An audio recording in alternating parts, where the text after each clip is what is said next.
સ્મશાન નામ સાંભળતા જ બધા લોકોની આંખ સામે લગભગ દુઃખમય દ્રશ્યો આવી જાય છે.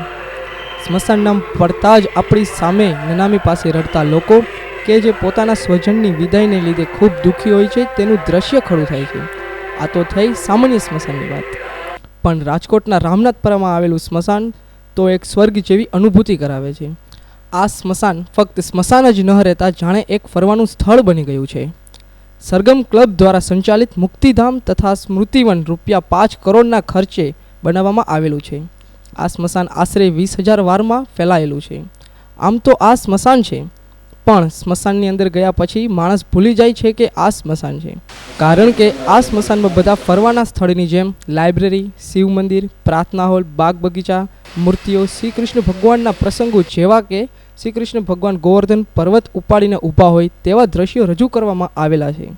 તો અગ્નિદાહ આપવા માટે વિદ્યુત તથા લાકડા બંને સ્મશાન ગૃહની સેવા ઉપલબ્ધ છે. અહીં અગ્નિદાહની વિધિ માટે પણ કોઈ જાતનો ચાર્જ લેવામાં આવતો નથી. આવનાર તમામ લોકોને સવાઈની મોકલી છે ફ્રી. આવીને લાકડા તેમજ ઇલેક્ટ્રિકના બધા કોઈ પણ ચાર્જ લીધા વગર ફ્રી સેવા આપી છે. અને એસી પ્રાર્થના હોલ બનાવ્યા છે.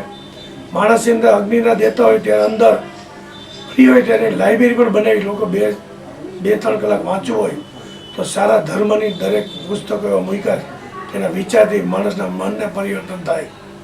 અલગ અલગ જાતના સ્ટેપ ગાર્ડન, ફુવારા, બધી જાતની અવેલેબલ વસ્તુ. હાલમાં અમે અત્યારે 11-12 વર્ષની અંદર 6 કરોડ રૂપિયા ખર્ચી અલગ અલગ જાતના બધા ત્યાં વિભાગ બનાવ્યા છે. અને દિવાળી પછી 2 નવા સ્મશાન કોર્પોરેશન દ્વારા બાંધવામાં આવશે, એક ગેસ આધારિત અને ઇલેક્ટ્રિક આધારિત.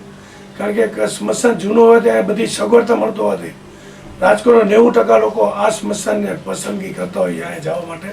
અને ઘણા લોકો જોવા આવતા હોય તો એમાં પણ લખતા હોય કે મારું મૃત્યુ થાય તો આ સ્મશાને લેતા હોય. આ સ્મશાન ત્યાં સ્વર્ગ જેવું સ્મશાન અને ઇન્ડિયામાં વર્લ્ડમાં પ્રથમ કક્ષાનું સ્મશાન બનાવેલ છે. સંસ્થાના પ્રમુખ સમયાંતરે પોતે હરિદ્વાર જઈ શાસ્ત્રોક્ત વિધિ દ્વારા સામૂહિક અસ્થિ વિસર્જનના કાર્યક્રમોનું આયોજન કરે છે.